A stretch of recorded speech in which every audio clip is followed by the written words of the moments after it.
des usages anciens à aujourd'hui, des plantes médicinales. Donc on est remonté très très loin, on va revenir à aujourd'hui à la fin, mais c'est pour vous resituer le contexte.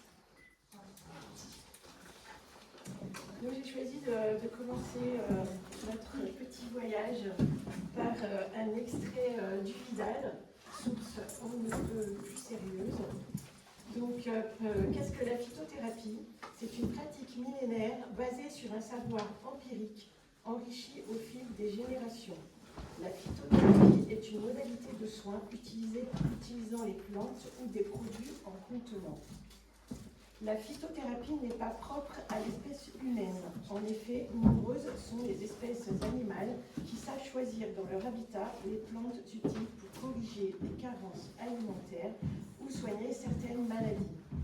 Ainsi, il est tout à fait vraisemblable que l'utilisation des plantes à des fins thérapeutiques par l'homme ne soit que l'évolution de savoirs animaux dont l'origine nous échappe encore. Donc, je pense que ça place une... Voilà, donc les plus anciennes traces d'utilisation de plantes, en tout cas médicinales avec des descriptions, datent d'à peu près 5000 ans avant Jésus-Christ. Ce sont les tablettes sumériennes de Nippur qui ont été découvertes où il y a 250 plantes qui sont gravées sur ces tablettes. Ensuite, toute cette époque préhistorique, le savoir, il était surtout détenu par ce qu'on appelait des chamans ou des guérisseurs qui connaissaient toutes les plantes. Eux, ils connaissaient vraiment toutes les plantes, même les plantes toxiques. Donc, ils avaient un certain pouvoir, un certain prestige. Des fois, ils étaient aussi les chefs de village, en fait. Et les gens du peuple... eux, ils avaient des connaissances de base, des plantes d'usage courant. Bien sûr, ces peuples premiers, ils avaient certainement cet instinct, dont on a parlé précédemment, et aussi ils vivaient dehors. Donc ils étaient en permanence dans l'observation de ce qui se passait autour d'eux. Après, certainement aussi qu'ils faisaient des expériences, des tests sur certaines plantes.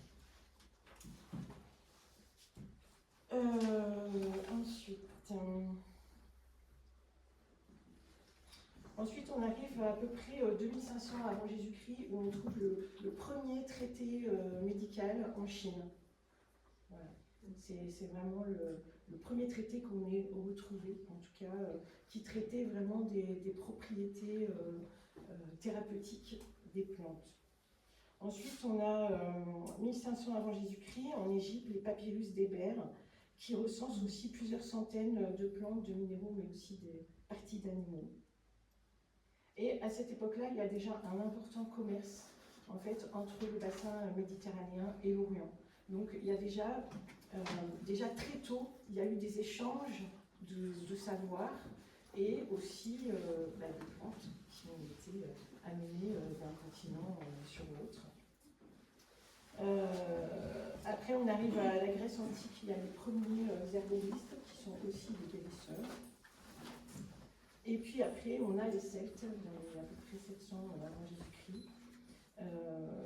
Et là, les Romains appellent les Celtes des Gaulois.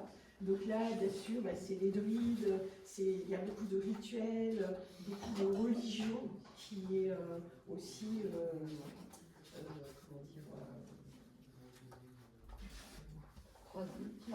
oui, voilà, associé aux plantes, en fait. C'est très... c'est beaucoup de croyances, beaucoup de mystique. Ça commence à être assez ritualisé. Il n'y a pas d'écrit chez les Celtes. C'est vraiment que de la transmission orale.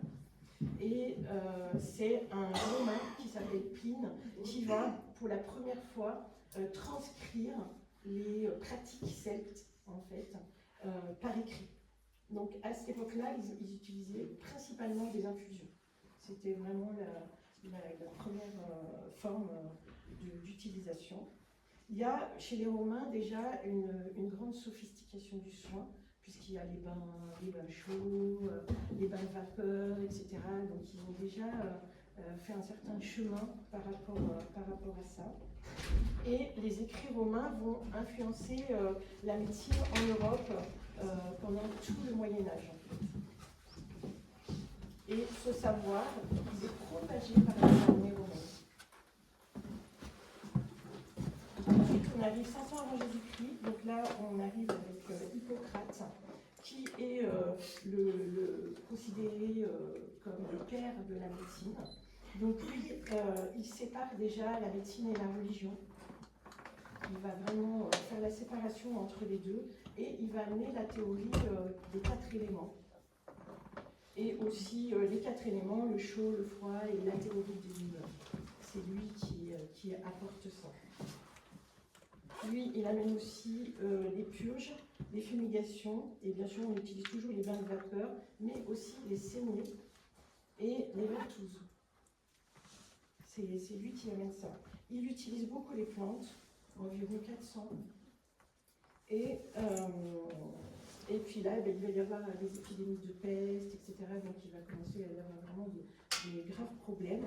Et là, la principale solution, c'est d'allumer des grands feux dans lesquels on met des plantes, du romarin, de la lavande, de la sarriette, du genévrier, de l'hysope, qui vont développer toute leur vapeur antiseptique. Le peuple est toujours se transmet son petit savoir de bouche à oreille. Hein, voilà, ils sont bien loin de tout ça. Ensuite, on arrive à 300 avant Jésus-Christ. Donc là, on a un philosophe et botanique grec, qui sera le père de la botanique, qui s'appelle Théophraste. Il écrit un ouvrage qui s'appelle Histoire des plantes, où il décrit des centaines de végétaux avec leurs propriétés. Ensuite, on a un autre médecin grec qui s'appelle Dioscoride, qui va détailler aussi 600 plantes et qui est un ouvrage de référence jusqu'à la fin du XVIIe siècle qui s'appelle De Materia Medica. On continue notre petit chemin, on arrive à peu près 200 avant Jésus-Christ, 200 après Jésus-Christ, pardon, et on a Galien qui donc fonde l'école de médecine d'Alexandrie dans l'Empire romain, qui est un chirurgien des gladiateurs et puis ensuite médecin de l'empereur. Lui, il est inspiré par Hippocrate et il formalise un modèle affection-plante lié aux éléments. Lui, il associe tout. C'est très complexe et en fait, peu de gens comprennent sa pratique parce qu'elle est tellement compliquée que peu de gens arrivent à la mettre en application. Il commence à pratiquer les dissections animales. Il faut savoir quand même que jusqu'à cette période, on ne sait absolument pas ce qu'il y a à l'intérieur du corps humain. Il y a des planches anatomiques, etc. Mais en fait, c'est juste des suppositions. On ne sait pas comment ça fonctionne. La religion interdit en plus. Voilà, et les dissections sont interdites. Donc, il y a des premières dissections sur les animaux. Donc, on commence à voir qu'est-ce qu'il y a à l'intérieur d'un corps, les organes, etc. Donc, c'est un premier pas vers une évolution aussi de la compréhension. Galien, il crée aussi un lien entre le guérisseur du peuple et le médecin. Dans son idée, ça ne doit pas être séparé. C'est-à-dire qu'il y a une connaissance du peuple et il y a le médecin. Mais il faut réunir tout ça, en fait. Lui, il utilise bien sûr le purge égésénienne, c'est très utilisé tout au long du Moyen-Âge. C'était vraiment les remèdes les plus utilisés, en fait. Et tout au long de mes recherches, j'ai trouvé le pavot, tout le temps. Même à la préhistoire, il y a déjà le pavot. Le pavot a toujours été une grande médicinale, et le cannabis aussi. Voilà, c'est vraiment les deux pans qu'on retrouve le plus. Donc on arrive au Moyen-Âge, au XIe siècle. Il y a l'école de Salerne en Italie qui suit les principes d'Hippocrate. Et là se développe une pensée qu'on pourrait naturopathie. Parce qu'il parle d'hygiène de vie, d'alimentation, de sommeil, d'exercice physique. Voilà. Il commence à y avoir une vision un peu plus globale de la santé, en fait. Et cette école devient la meilleure école de médecine d'Europe. Et de l'autre côté de l'océan, de la mer, c'est l'âge d'or des herboristes arabes. Et qu'il y a le grand Avicenne qui devient le plus grand médecin philosophe de son époque.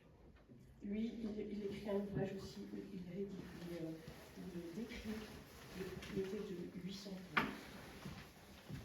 Donc la connaissance, voilà, grandit. En tout cas, elle se formalise, on va dire, puisque chez les gens du peuple, il y a toujours ce passage, en fait, de savoir qui se fait. Mais il y a les gens qui sont des lettrés, ils ont besoin de comprendre, de formaliser ces choses. On arrive au XIIe siècle et là en Europe, il y a une grande appropriation de toute la connaissance par les religieux. Donc on revient avec la religion, la maladie c'est une punition divine, toutes les croyances, etc. Et les religieux vont commencer à créer des jardins de simples et ils vont aussi écrire. Il y a beaucoup d'échanges entre les monastères, les moines voyagent beaucoup et en fait ils s'échangent le savoir et ils l'écrivent. Et il y a aussi les moines copistes qui passent leur journée à recopier les écrits. Donc là, il commence à y avoir une centralisation de la connaissance, voilà, qui se fait dans les monastères. Ensuite, on a à cette période aussi Hildegard de Bingen, que vous connaissez, je pense, qui est la première phytothérapeute moderne, mais moderne de son époque, parce que quand on s'y intéresse aujourd'hui, je ne sais pas si tu as un peu regardé, c'est assez... ça ne va pas du tout aujourd'hui les méthodes qui étaient employées. Bon, après, elle décrit certaines plantes qui sont encore utilisées aujourd'hui, mais c'est quand même assez spécial. En tout cas, elle rédige plusieurs ouvrages. Ensuite, on va avoir des grandes épidémies, la peste noire. Donc là, il y a un tiers de la population qui meurt. On n'a aucun traitement, ni dans le peuple, ni par les plantes, ni par la médecine moderne de l'époque. Il n'y a rien du tout, en fait. Donc les seules choses qui marchent, c'est l'isolement et les purges et les saignées. Voilà, c'est ce qui semble donner des résultats à ce moment-là. Et c'est là qu'apparaît notamment le vinaigre des 4 voleurs, qui a été inventé par des pillards en fait, et qui leur servait à se protéger de la peste. C'était principalement des lamiacées. C'était armoise, oui, rue, thym, origan, ail. Très riche en antiseptique, anti-infectieux. Ensuite, on est au XVe siècle, appelé le siècle des plantes. Il y a les jardins botaniques et les cours de botanique qui fleurissent partout. Il y a un grand attrait pour les plantes. Les gens veulent savoir, veulent connaître. Les plantes s'échangent beaucoup avec les voyages. Il y a les Espagnols qui ramènent des plantes qui apportent la quinquina, la verveine citronnée, le tabac, et beaucoup de plantes arrivent sur notre continent. Et la médecine, à ce moment-là, se complexifie vraiment. Il y a un vrai attrait pour les plantes exotiques, pour tout ce qui vient d'ailleurs, qui est mieux que ce qu'il y a chez nous, bien sûr. On connaît ça toujours aujourd'hui, ça ne va pas changer. Et voilà, donc il y a à ce moment-là, quelque chose est apporté de l'extérieur et vraiment modifie la vision de la médecine du côté des médecins, en fait. Ça, c'est réservé à la classe haute. Le petit peuple en bas, il continue d'utiliser les plantes locales parce qu'il ne peut pas se les acheter, c'est trop cher.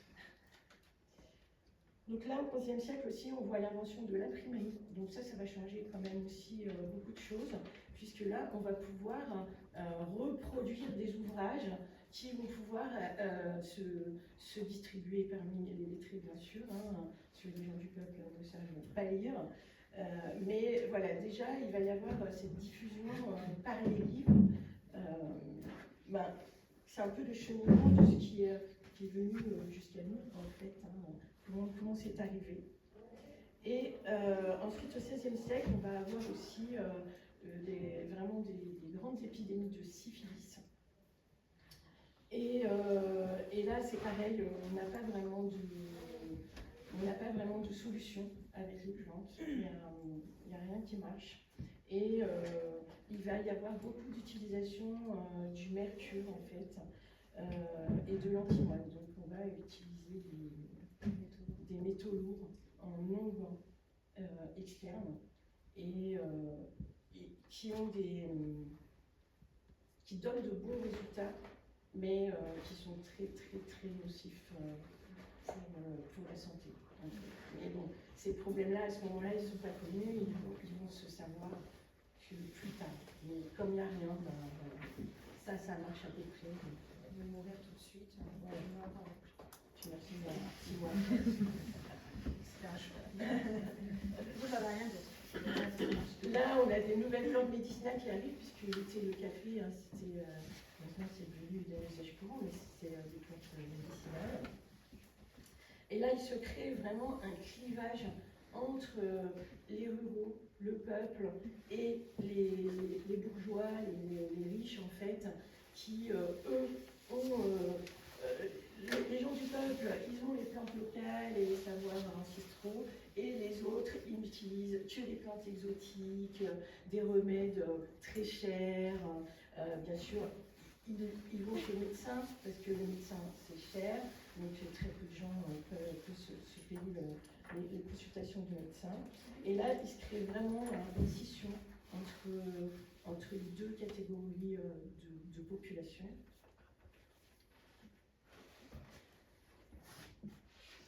Et ensuite, on a Paracelse, qui est un alchimiste, astrologue et médecin suisse. Lui, il va révolutionner le monde de l'herboristerie. Et il va surtout dénoncer, il écrit un traité des plantes médicinales, et il va surtout dénoncer les conflits d'intérêts, déjà, entre justement la maladie et le remède. Parce que ça devient un commerce, et voilà, pour une certaine classe de la population. Et puis, à partir du milieu de 1550 à 1650, là, on a la vraie chasse aux sorcières, c'est-à-dire que l'Inquisition a duré à peu près 300 ans, mais là, on a vraiment cette période où les femmes qui ont des connaissances des plantes, qu'on appelle des sorcières, là, sont vraiment ciblées par l'Inquisition.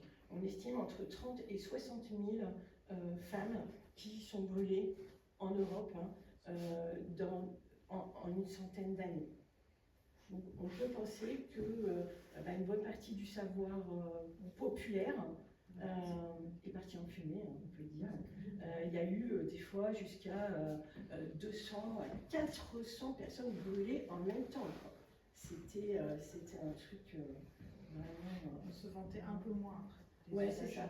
Donc, puis on peut penser qu'à cette période, je veux dire, si on avait un peu des connaissances, je pense que on se faisait petit, quoi. Donc, on n'allait pas faire de mariole pour dire, moi je sais comment faire. Voilà.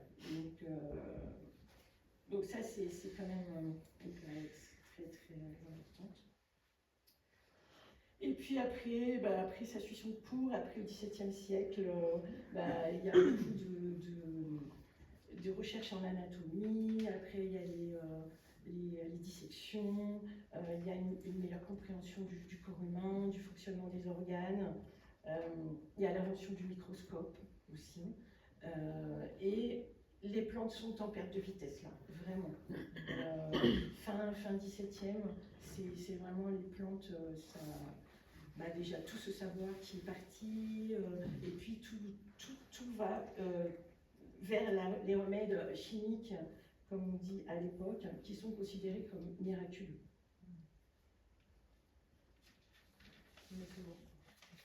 C'est ça. Voilà. Tu veux faire Non, mais j'y tiens après. ça? Ouais. Ouais. Non, c'est bon. Non, c'est bon, je pense.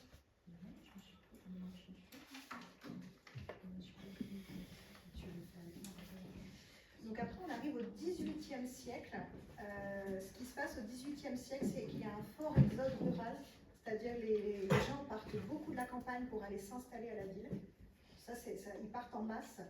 Et ce qui se passe, c'est qu'il y a à ce moment-là une grosse demande de la population, et notamment les gens du peuple, qui se mettent à vouloir utiliser, à continuer à vouloir utiliser les plantes endémiques qu'ils avaient chez eux. Et bien en ville, ils ne peuvent pas, donc, parce qu'il n'y en a plus. Donc c'est là que se créent les premières herboristeries. Voilà, c'est à ce moment-là, dans les villes. Et alors il faut savoir qu'à cette époque-là, il y avait donc quelques herboristeries qui ont ouvert, qui étaient des femmes du bas peuple. C'était au départ, en tout cas, uniquement des femmes. On autorisait à ce que ce soit des femmes parce que ça restait le bas de la population et qu'il était convenu que la femme prenait soin. Elle prenait soin de son mari, elle prenait soin de sa famille, de ses enfants. Donc on lui a autorisé, on va dire toléré, le fait qu'elle prenne soin des autres avec les plantes. Mais il fallait qu'elle reste en bas. Il ne fallait surtout pas qu'elle monte, il n'était pas question d'être médecin ou quoi que ce soit. Et donc elles se sont mises, ces femmes qui étaient pauvres, à créer des petites boutiques dans leur maison, au rez-de-chaussée. Souvent elles vivaient soit derrière, soit à l'étage, il y avait les enfants en même temps. Et elles se sont mises à avoir des plantes à vendre. Donc il y en avait partout. Souvent elles étalaient même dehors, elles faisaient sécher sur le toit. Et elles vendaient de la plante sèche, elles vendaient des onguents, elles vendaient toutes sortes de choses. D'ailleurs, elles ne vendaient pas que des plantes, elles vendaient un peu aussi de produits alimentaires, toutes les choses de la vie quotidienne. Et elles avaient ces connaissances-là, elles soignaient un petit peu le tout venant, on va dire, les maux du quotidien. À côté de ça, il y avait les pharmaciens, donc qu'on appelait les apothicaires à l'époque, et qui, eux, étaient déjà avec des remèdes plus élaborés, plus pour les gens un peu plus aisés. Et en général, on allait d'abord chez l'herboriste, et ensuite, si ça n'avait pas fonctionné, on allait chez le pharmacien.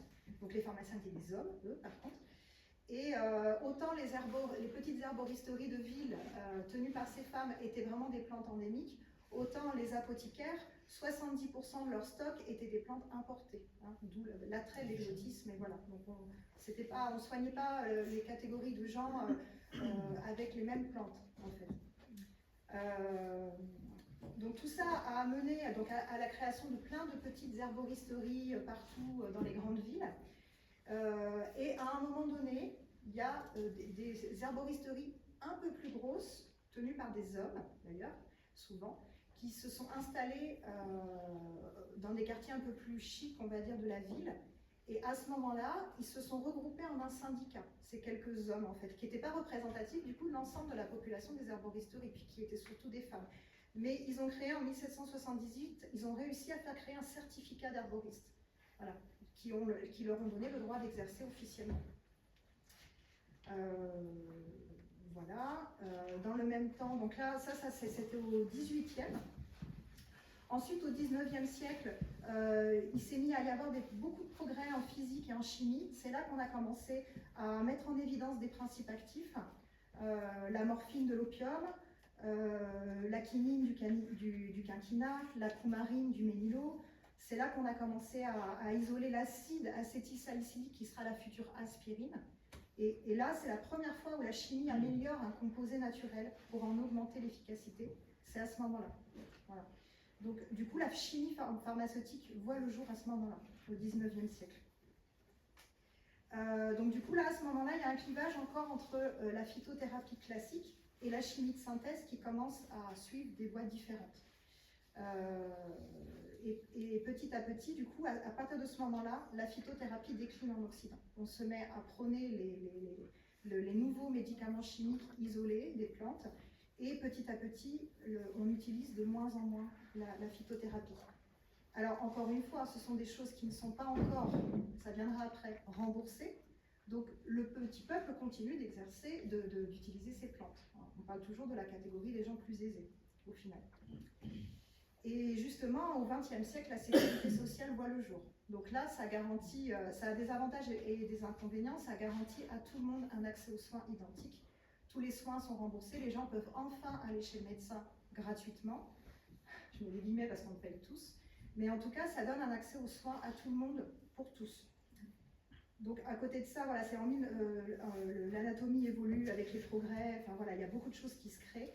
Et là, on continue d'utiliser la phytothérapie, mais clairement, elle décline vraiment à ce moment-là. Ça devient ringard d'utiliser les plantes. C'était les remèdes de nos grands-mères. Les gens se mettent vraiment à prôner la médication chimique moderne. Et surtout, les consultations de médecins sont prises en charge et les médicaments sont pris en charge. Du coup, ça fait exploser, bien sûr, la consommation. D'ailleurs, on peut se demander... Non, mais c'est vrai. Il y a une concordance entre l'arrivée de l'industrie pharmaceutique et la sécurité sociale, en fait. Parce qu'au départ, c'était que les gens aisés qui pouvaient se payer les médicaments. Bon, bah, du coup, comment ils faisaient pour vendre leurs produits? On a créé la sécurité sociale, tout le monde pouvait les utiliser gratuitement. Ça s'est développé à ce moment-là, en fait, énormément. Sinon, les gens n'auraient jamais pu se les payer. C'était pas possible.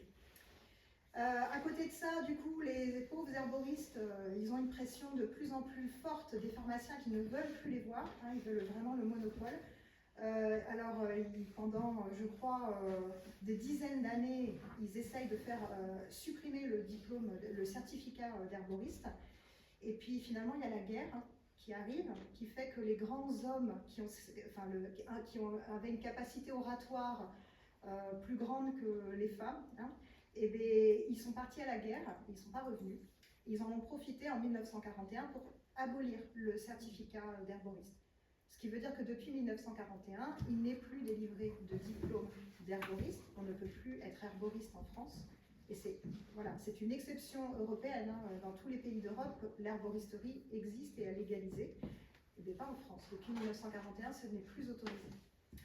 Donc forcément, les herboristeries, elles ont bien décliné. Hein. Il est resté quelques grandes maisons. Aujourd'hui, elles reviennent. Mais il faut savoir que même ce certificat d'herboriste, en fait, il ne donnait pas tellement de prérogatives, puisque les herboristes étaient autorisés à vendre des plantes, mais ils n'étaient autorisés à donner aucun conseil et aucune propriété. Ouais. Voilà, c'était déjà comme ça. On les considérait, d'ailleurs c'était souvent des épiceries. Ils vendaient des plantes, mais ils vendaient plein d'autres choses. Donc voilà, ça leur donnait pas plus, ça leur donnait un cadre, mais à l'intérieur, il n'y avait pas grand-chose, quoi. Juste le droit d'être épicier en plantes. Par contre, les herboristes ont profité énormément de ce flou juridique pour faire ce qu'elles voulaient. En fait, au final, tout le monde donnait du conseil thérapeutique, tout le monde soignait. Vu que la loi n'était pas claire, les herboristes en ont profité pour pouvoir créer eux-mêmes leur métier et ce qu'ils voulaient avec leur métier. Et ça a quand même été toléré pendant beaucoup d'années. Donc au final, on n'embêtait pas jusqu'à présent. Les pharmaciens étaient ils n'étaient pas contents, ils ont fini par y arriver. Mais quand même, les herboristeries ont réussi à vivre pendant pas mal d'années. Les gens du peuple, ils n'avaient pas tellement le choix, en fait. Puisque de toute façon, ils n'avaient pas les moyens de se payer les médicaments, ce qui était vendu chez les apothicaires, les pharmaciens. Donc en fait, la médecine du peuple, c'était les plantes. C'était vraiment les plantes. Il y avait bien des plantes en quantité suffisamment chez les apothicaires, chez les pharmaciens. Et chez les pharmaciens, il n'y a pas forcément de position de l'un de l'autre. Mais parce que les pharmaciens, ils ne vendaient pas de plantes, ça les ils en vendaient très peu. Ils en vendaient très peu. Ils vendaient beaucoup de remèdes complexes. Oui. À base de plantes. Ils ont vendu justement des choses exotiques, ils ont vendu beaucoup de choses déjà qui venaient de l'industrie, qui était industrielle à l'époque. Mais ils ne vendaient pas tellement des plantes, en fait, des herboristes qui étaient vraiment intéressés par les plantes, il y en avait très peu. Par contre, effectivement, à un moment donné, ils ont voulu se récupérer la totalité de l'utilisation des plantes. Et c'est comme ça qu'ils ont fait abolir le certificat, leur donnant l'absolu monopole sur toute la vente des plantes médicinales. Alors, après, la loi a un tout petit peu évolué. Il y a aujourd'hui 148 plantes médicinales qui sont sorties du monopole, c'est-à-dire qu'on a le droit, en dehors des pharmacies, de vendre, de vendre 148 plantes séchées sous forme de tisane. Et après, il faut quand même reconnaître que l'Europe nous a beaucoup aidé là-dessus, c'est qu'on y a gagné le statut de complément alimentaire qui existe en Europe et qui a été retranscrit en France, qui nous donne le droit à nous, qui ne sont pas pharmaciens, de vendre tout ce qui est transformé, tout ce qui est teinture, alcoolature, huile essentielle, gélules de plantes, c'est passé sous le statut de complément alimentaire et là on a quand même récupéré 550 plantes. Donc on arrive quand même à travailler. Aujourd'hui en France on a le droit d'ouvrir une herboristerie, on n'a pas le droit de se donner le statut d'herboriste, nous sommes commerçants en herboristerie. On a le droit de donner de conseils médicaux, mais ça c'était déjà le cas avant, ce sera toujours le cas, sauf si on arrive à faire changer les choses, mais pour le moment, et on n'y arrive pas. Et on est quand même là. C'est-à-dire qu'aujourd'hui, il y a un engouement nouveau pour les plantes médicinales. On a depuis le Covid beaucoup, hein, on a refait machine arrière sur ce que la chimie nous avait prôné, c'est-à-dire la guérison pour tous. Au final, aujourd'hui, c'est beaucoup plus nuancé. Hein, on s'aperçoit qu'on ne guérit pas tout, qu'il y a des effets secondaires, qu'il y a des accoutumances, qu'il y a, voilà. Donc, il y a un engouement à nouveau pour les remèdes anciens et les plantes médicinales. Et du coup, cet engouement fait qu'à nouveau, en France, il y a des herboristeries. Voilà. Les écoles d'herboristerie existent, elles sont privées. Il y en a 5 en France, et pendant 3 ans, on apprend à utiliser les plantes. Et là, aujourd'hui, enfin, vous le verrez dans les années à venir. Moi, j'en ai ouvert une, mais il y en a plein qui ouvrent. Donc, ça reviendra dans le paysage français. Ça n'a pas changé parce qu'on a le droit de les vendre, mais on n'a pas le droit de donner des indications. Hein. Ouais. Donc voilà, quelque part, c'est pas tellement évolué quand même. Voilà, mais du coup, alors le fait que les gens ont un engouement pour les plantes médicinales, il y a plusieurs choses. Il y a le contexte mondial aussi, qui fait qu'en ce moment, il y a beaucoup de pénurie de médicaments. Hein, ça, c'est le contexte mondial qui nous donne ça. Il y a un accès aux soins de plus en plus difficile, on en parlait tout à l'heure. Qui arrive à avoir un dentiste aujourd'hui, qui même ne serait-ce qu'un médecin traitant. Ouais. Et moi, j'ai un quart, si c'est pas dire un tiers de mes clients qui viennent me voir, ils n'ont pas de médecin traitant, qui n'arrivent pas à avoir un accès aux soins, parce qu'aujourd'hui, il n'y a plus de médecins. Donc ça, c'est de plus en plus compliqué. Donc qu'est-ce qu'ils font les gens? Ils reviennent aux plantes, ils reviennent au départ, à la base en fait.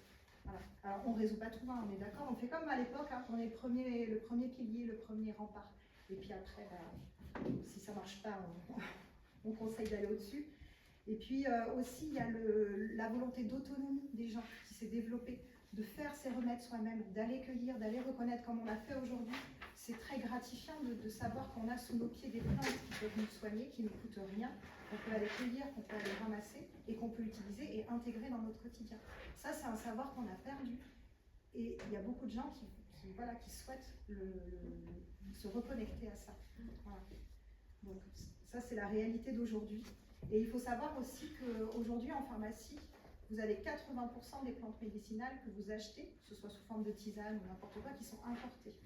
Alors qu'en France, on a une diversité extraordinaire de plantes médicinales, on a vraiment beaucoup de chance. Et pour autant, 80% des plantes médicinales aujourd'hui viennent de l'étranger, principalement des pays de l'Est.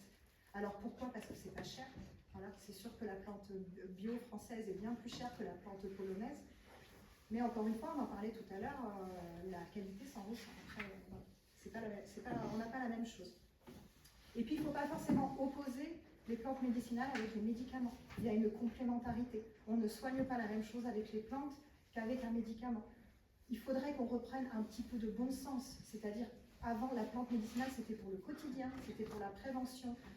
Avant, tomber malade coûtait cher, donc on évitait d'en arriver à des extrémités où il fallait aller voir le médecin. Il faudrait qu'on en revienne à ça, c'est-à-dire utiliser nos plantes dans le quotidien. Et si vraiment il y a besoin, oui, on va voir le médecin, oui, on va utiliser les médicaments. Mais il ne faut pas forcément les opposer, c'est complémentaire. Et puis on voulait parler la pression sur la ressource, mais ça on en a parlé tout à l'heure, mais ça c'est la réalité de... C'est une pression mondiale sur la ressource, hein. C'est pas, parce que cet engouement pour les plantes, il n'est pas limité à chez nous, hein. C'est mondial. Les plantes de la médecine ayurvédique, les plantes de la médecine chinoise, voilà, il y a une très grosse pression sur la ressource. Et il y a plein d'espèces de plantes qui ont déjà disparu parce qu'elles ont été surcueillies en fait. Et voilà, donc là, une solution, c'est la culture. Parce que en fait, la question qui se pose, c'est est-ce que si tout le monde veut se soigner avec des plantes, comment on fait? Voilà, est-ce qu'il y a assez de ressources? Ça, c'est une question. Et donc, une solution, c'est la culture de la plante pour la préservation de la ressource. Le deuxième, c'est la forme galénique qu'on utilise, on parlait tout à l'heure. C'est bien plus économique en ressources d'aller utiliser une teinture mère ou une alcoolature, bref, qui va consommer très peu de ressources. Finalement, on se rend compte qu'il y a besoin de cueillir assez peu pour avoir de quoi se soigner pour l'année. Ce n'est pas du tout la même chose que d'aller ramasser de la plante pour en faire de l'huile essentielle. Ça n'a aucun rapport. Si demain tout le monde devait utiliser les huiles essentielles avec des plantes françaises, je peux vous dire que le pays est rasé en 2 jours. Hein. Donc voilà, il y a aussi la forme galénique. Et encore une fois, l'alcoolature est une forme extrêmement économique qui permet qui est efficace et qui permet d'utiliser sa plante sur toute l'année. Il y a aussi la tisane. Hein. Il faut se réapprendre à faire sécher ses plantes et avoir son placard de plantes et faire ses infusions. Après, il y a quand même aussi les médicaments de synthèse. Il y a à peu près 40% qui sont quand même issus des plantes. Donc, il faut aussi des plantes pour les médicaments de synthèse. Il y a des molécules qui sont reproduites, mais il y a des molécules qui sont extraites des plantes. Et après, il y a des molécules qui sont inexistantes dans la nature, qui sont totalement créées. Moi, je voulais terminer, puisqu'on parlait de ça au départ, sur le fait que du coup, j'essaye de mettre en lien les usages anciens des plantes médicinales dans le Lot et de faire le rapprochement avec ce qu'on utilise aujourd'hui. Montrer justement qu'il y a une véritable cohérence et que nos anciens avaient du bon sens et un sens de l'observation très développé et qu'aujourd'hui, en fait, on n'a rien découvert. On a découvert les molécules, mais finalement, ça ne vient que prouver ce qui était utilisé avant. Donc, par rapport aux résultats du coup de mon enquête, j'ai sélectionné 4 plantes, mais il y en a beaucoup plus. Hein, mais bon, après, on en a pour la nuit. Donc, la principale, on en parlait tout à l'heure, qui a beaucoup été utilisée, c'est le noyer. Le noyer dans le Lot, c'était vraiment une plante qui se retrouve dans toutes les parties du territoire. Je peux vous citer quelques témoignages qui sont intéressants de gens qui ont été interrogés. L'eau de noix était considérée comme un véritable médicament. Au mois de juin ou juillet, on ramasse les bogues de noix vertes avec les noix encore petites et tendres, on les coupe en quartiers, puis on les fait macérer dans de l'eau de vie. L'eau de vie, c'était hyper utilisé. Hein. Les vins médicinaux, les alcools médicinaux, c'était vraiment un classique à l'époque. On fait décanter, puis on filtre, et cela donne un concentré d'eau de noix au goût amer, auquel on ajoute du sirop. Cela devient alors un médicament utilisé dans les régions de Figeac, Gramat et Cahors, comme digestif et pour les maux de ventre. Voilà. D'autres disent on utilise la décoction de feuilles comme eau de rinçage des cheveux, ça les fortifie. Mais encore, et ça je l'ai retrouvé beaucoup de fois, les feuilles de noix étaient mises dans une casserole à bouillir et on buvait cette décoction tout au long de la journée. On la buvait comme dépurative et vermifuge. C'est un fortifiant et également contre les rhumatismes, quand il faisait chaud, on avait une soupière de prête et on buvait cette eau toute la journée. Voilà, c'était vraiment beaucoup utilisé le noyer. Et ce qu'on retrouve aujourd'hui, le principal constituant qui est identifié dans la plante, enfin dans la feuille ou le brou, c'est la juglone. Voilà. Et il y a aussi beaucoup de tanins dans le noyer. Et ces tanins, ces tanins et cette juglone, elles ont des propriétés antibactériennes et effectivement vermifuges. Donc ça se recoupe. Ils vont avoir des propriétés de resserrer les tissus. Donc j'ai retrouvé aussi des usages en cas de diarrhée ou d'insuffisance veineuse. Donc ça c'est justifié par le fait que la plante contient beaucoup de tanins, elle va resserrer les tissus. Et pareil, l'utilisation dans les desquamations du cuir chevelu, encore une fois, c'est les tanins qui vont agir au niveau local, resserrer le cuir chevelu et agir là-dessus. Donc là, pour cette plante, et vous verrez pour les autres, on retrouve les usages anciens qui ont une justification scientifique aujourd'hui. Aujourd'hui, on utilise aussi en gémothérapie le bourgeon noyer pour tout ce qui est rééquilibrage de la flore intestinale. Dans toutes les anciennes maisons lotoises, vous avez un noyer, vous avez un sureau, vous avez un noyer. Voilà. Et aussi le bourgeon noir pour, Et un tilleul. pour le déparasitage intestinal. Il y a une autre plante qui est emblématique de notre département, c'est le genévrier, emblématique de nos causses. Là, il y a un ouvrage de 1904 qui a été écrit par un curé, le curé de Bouloc, qui le préconise en tisane pour calmer les névralgies, les douleurs rhumatismales, pour guérir les fraîcheurs et pour calmer les fièvres provenant du froid et de l'humidité. Donc ça, c'est un usage de religieux qui soignait les gens et qui l'a retranscrit dans un livre. Mais dans les campagnes, ce qui ressort, c'est on mettait les baies dans l'eau de vie pour macérer. Ça s'appelle la ginebrette. Encore une fois, l'utilisation de l'eau de vie pour conserver la plante. La graine de genièvre macérée dans du vin blanc est un remède agréable et efficace pour la prostate. Ça m'a permis d'attendre l'opération. J'en prenais une gorgée par jour. Un autre témoignage, dès les premières douleurs de cystite, je prends du vin de genièvre 5 jours et je n'ai pas besoin d'antibiotiques. Et encore un autre, la liqueur de genièvre, quand on a un rhume, on en prend pour dégager les voies respiratoires. C'est pour aussi la digestion. On l'associe à l'eau de vie de Croix. Et il y en a un autre qui dit, quand j'étais petit, je n'avais jamais très faim, j'étais un peu maigre. Le paty, donc le papa, pour m'ouvrir l'appétit, me faisait manger des baies de genièvre, je devenais un ogre. Donc, aujourd'hui, on retient officiellement comme indication thérapeutique le côté stimulation de l'appétit. Donc ça, voilà, on le reconnaît aujourd'hui. Le genièvre, enfin les baies de genièvre favorisent l'élimination rénale de l'eau, ce qui indique qu'on l'utilisait pour les problèmes de cystite et ce qui explique aussi qu'on les utilisait pour les problèmes de prostate, hein, le fait de pouvoir éliminer l'eau, la congestion au niveau prostatique.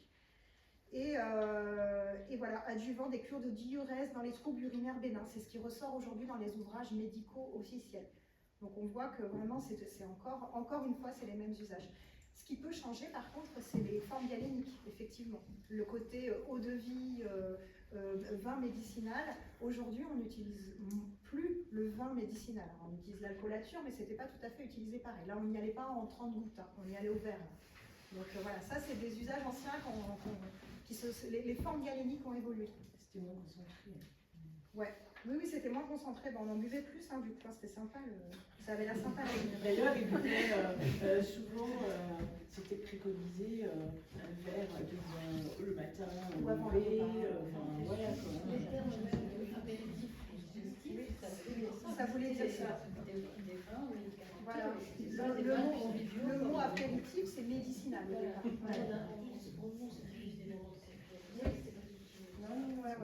On a oublié l'usage premier de l'apéritif qui est de soigner au départ. Ouais, tout à fait. Et effectivement, c'était avant le repas. C'était souvent pris comme ça. Il y a une autre forme galénique qui n'est plus, je l'en parlais en balade, qui n'est plus utilisée aujourd'hui très peu, c'est le cataplasme, la voie externe. Bon, avant, on utilisait beaucoup plus qu'aujourd'hui. Voilà. Et par exemple, le bouillon blanc, qui est une plante qu'on n'a pas vue aujourd'hui, qui ne pousse pas sur ce terrain-là, mais moi, par chez moi, à Cap-de-Naclo, il y en a partout. Et qui était utilisée. Alors, le curé de Boulogne disait qu'elle était bonne contre le rhume. Et les témoignages disent, un des témoignages qui disait, quand j'ai un refroidissement des bronches, je fais un cataplasme de feuilles de bouillon blanc sur l'envers de la feuille. Je le garde le plus possible car ça pique. Il est aussi utile pour sortir les rhumatismes en cataplasme sur mon coude. Il y en a une autre qui dit, je soigne la sciatique avec un cataplasme de bouillon blanc dans le dos, mais je ne le garde pas plus de 3 heures à cause du picotement. Et on va le retrouver aussi dans des vieux ouvrages traditionnels qui est la tisane des 7 fleurs, qui, je ne sais pas si les gens connaissent, mais en tout cas c'est une vieille recette qui a perduré dans le temps et qui contenait 7 fleurs pectorales qu'on utilisait pour la toux grasse, et les fleurs de bouillon blanc en faisaient partie. Aujourd'hui, ça se justifie complètement parce que le bouillon blanc, il contient des mucilages qui ont une activité anti-inflammatoire prouvée. Et donc, on va utiliser ces mucilages pour calmer la toux et toutes les inflammations des bronches.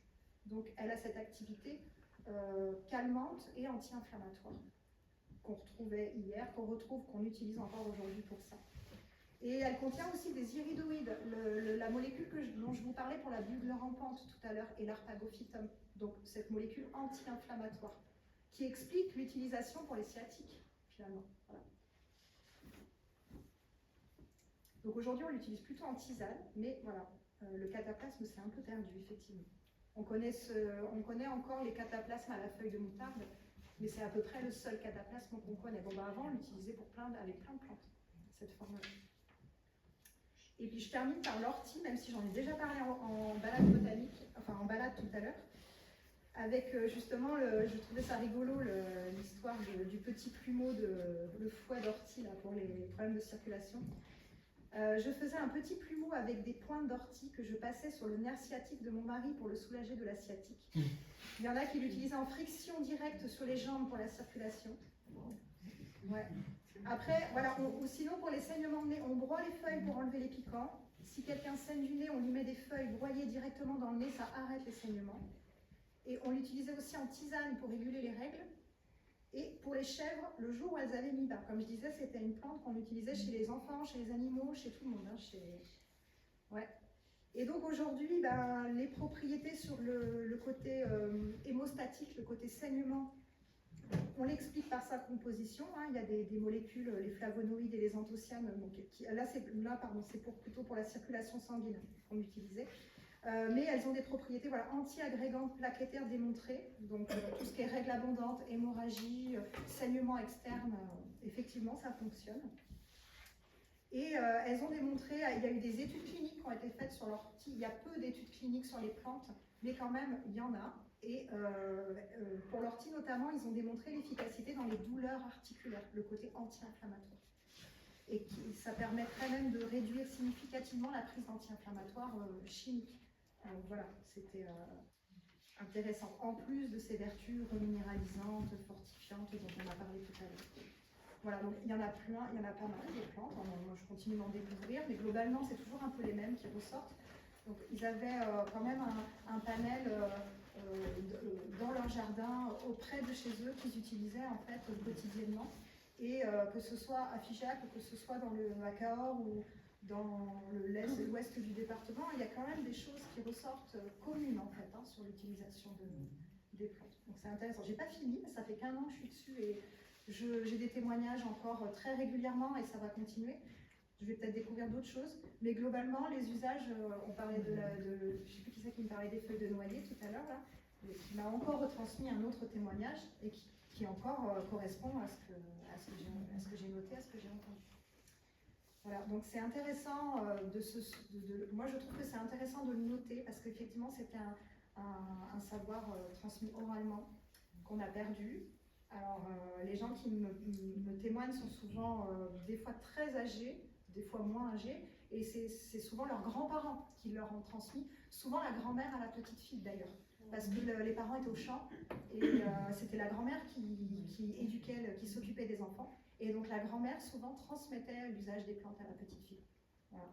Donc on arrive encore, les gens ne sont pas tous décédés, mais globalement plus on avance dans le temps, plus c'est difficile de noter ces usages. Et moi je trouve ça important de les noter, parce que c'est une grande richesse et tout ne s'explique pas par la science. Et nos anciens avaient un bon sens qu'on a perdu aujourd'hui. Donc je pense qu'il y a tout n'est peut-être pas à prendre, parce que j'ai pas tout noté, mais il y a des usages religieux quasi systématiquement avec l'utilisation des plantes. C'est-à-dire que la plante ne fonctionne jamais toute seule, elle fonctionne souvent avec la prière qui va avec. Voilà. Et puis ils utilisaient aussi pas mal de baves de crapauds, de serpents, il y avait des araignées, il y avait aussi toute une utilisation comme ça animale un peu, voilà, que j'ai moins, que j'ai moins noté, mais qui était réelle pour le coup. Donc je pense que tout n'est pas forcément à garder, mais il y a plein de choses qui faisaient partie du bon sens et qui se justifient aujourd'hui de toute façon. Voilà. Je dirais qu'on a de la chance parce que tout est quand même arrivé jusqu'à nous, qu'on a un accès à la connaissance qui est unique dans l'histoire de l'humanité. En fait, ce qu'on a aujourd'hui, n'importe qui là avec son téléphone prend une plante, va l'identifier, on a tout le savoir à notre disposition, il a juste à étudier en fait, et tout est là. Tout est là et tout est quand même arrivé. En fait. Et justement, pour rebondir là-dessus, est-ce que vous avez trouvé des détails, aussi des anecdotes sur comment en fait tous nos anciens, ils ont découvert les propriétés des plantes? Parce que j'imagine qu'il y a eu beaucoup d'essais-erreurs, vous n'avez pas noté la théorie des signatures qui est liée à la religion. Et voilà, est-ce que vous pouvez parler de ça un petit peu? Eh bien, ça revient à l'introduction en fait. On peut recommencer si vous voulez. C'était l'observation, beaucoup d'observations. Voilà, il est vraisemblable que l'utilisation des plantes à des fins thérapeutiques par l'homme ne soit que l'évolution de savoirs animaux dont l'origine nous échappe encore. Après, Et ça, c'est le Vidal qui le dit. Donc on mais peut après, pas dire mieux. dans les témoignages, Et, ça ressort pas parce que c'est toujours la grand-mère qui l'a appris oui. de sa grand-mère. Donc on n'arrive pas au stade du départ en fait. Mais en gros, ce qui ressort, c'est quand même qu'il y a eu beaucoup d'observations de ça et peut-être parfois quelques erreurs mortelles, effectivement, mais on n'y revient pas 2 fois de suite. Du coup, Et à la base, on l'apprend. Oui, à la base, je pense que c'était juste l'instinct. Tu prends n'importe quel. Tu regardes un chat ou un chien qui pourtant ne sont pas vraiment totalement naturels. Voilà. Et en fait, ils savent très bien ce qu'il faut qu'ils mangent comme plante pour se purger. Et tu les vois, ils choisissent. Ils font le tri. Quand tu vois un cheval ou un âne, tu vois, il arrive à choisir un petit brin d'herbe au milieu de plein d'autres herbes. C'est les mères qui leur entraînent. C'est les mères qui. Oui, mais bon, c'est l'histoire, c'est qui de l'œuf ou de la poule. Je veux dire, à un moment donné, d'où ça vient qu'on sait qu'on va dire, ah, ben, le cheval, il a mangé ça, il a été pas bien, il a dit à son petit de ne pas manger ça. Non, ils savent qu'il faut manger ça. Et n'importe quel animal dans la nature sait ce qu'il doit manger. Je ne sais pas si c'est transmis toujours par les mères, hein, parce qu'on le voit, les animaux qui ont été enlevés très tôt de leur mère, ils ont quand même cet instinct. Donc il y a quelque chose de là de la conscience. C'est quelque chose qui est ancré en fait au niveau du. Un agneau qui aurait appris à compter avec sa mère ne saura pas pourquoi compter dans la vie. Ouais, mais pourtant, l'apprentissage est extrêmement important. Pourtant, un chien qui est emmené Oui, les chiots, à sa mère et tout, va se purger avec les plantes. Oui, mais enfin, ils se purgent avec 2 ou 3 plantes, c'est vraiment. Oui, ils n'ont pas une grosse pharmacopée, quoi. Mais peut-être